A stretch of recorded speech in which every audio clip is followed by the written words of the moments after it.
370 हटने के बाद पहली बार विधानसभा चुनाव होने जा रहे हैं।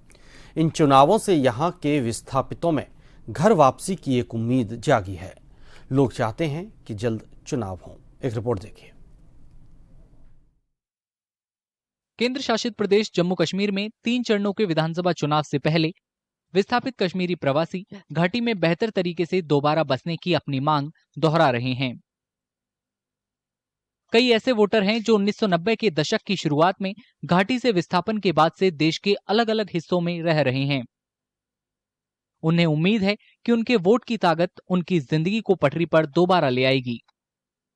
मैं एज ए कश्मीरी पंडित जो पिछले 30 साल से माइग्रेट हुआ है अपनी स्टेट में, अपनी ही कंट्री में, तो मेरी हाई एक्सपेक्टेशन है कि किसी भी जो भी गवर्नमेंट बनेगी उसका एटलीस्ट किसी भी मैनिफेस्टो में हमारा भी रिहैबिलिटेशन का एक मुद्दा होना चाहिए। चाहे वो कोई भी पार्टी जो पावर में आएगी, हमारी एक्सपेक्टेशन रहेगी कि हमारी भी कोई कहीं ना कहीं कोई सुनवाई हो और हमारी रिहैबिलिटेशन का भी कहीं ना कहीं मुद्दा हो। हमारी एक्सपेक्टेशन ये है कि हमारे वोट का सही इस्तेमाल हो और हमें वोटिंग राइट्स जिस तरीके से इलेक्शन कमीशन ने दिए है, हमें जाना है वोटिंग कार्ड से हमने वोट डालना है।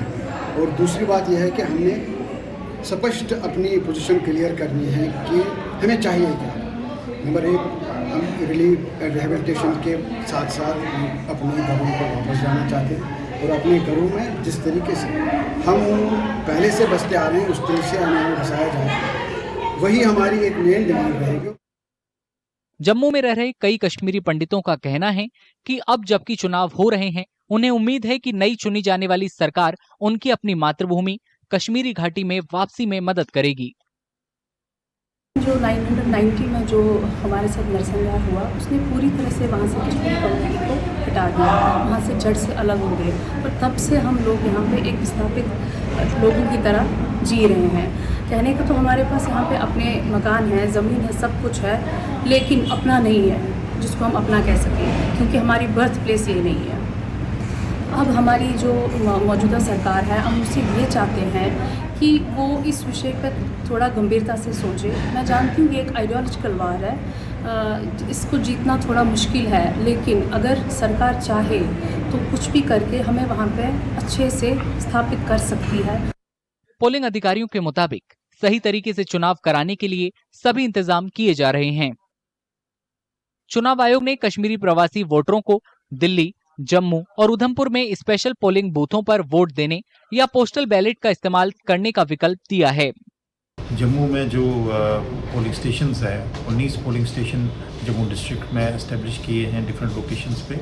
उधमपुर में स्पेशल पोलिंग स्टेशन एस्टेब्लिश किया है और दिल्ली में 4 पोलिंग स्टेशन जो है वो एस्टेब्लिश हुए हैं। सभी वोटर्स की फैसिलिटेशन के लिए जो स्पेशल पोलिंग स्टेशंस है, वहाँ जो मिनिमम एश्योर्ड फैसिलिटीज़ है, जो इलेक्शन कमीशन ऑफ इंडिया की डायरेक्शंस के हिसाब से जो वहाँ पर फैसिलिटीज़ होनी चाहिए, स्पेस अवेलेबल होना चाहिए, पानी का, बिजली का, और जो एक आइडियल पोलिंग स्टेशन के लिए जो जितनी भी रिक्वायरमेंट्स हैं उन सभी का ख्याल रखा गया है। जम्मू कश्मीर में 18 सितंबर से 1 अक्टूबर के बीच 3 चरणों में विधानसभा चुनाव होंगे। अगस्त 2019 में अनुच्छेद 370 हटने के बाद ये पहला मौका होगा जब वहां के लोग वोट डालेंगे। जम्मू कश्मीर विधानसभा चुनाव के नतीजों का ऐलान 4 अक्टूबर को होगा।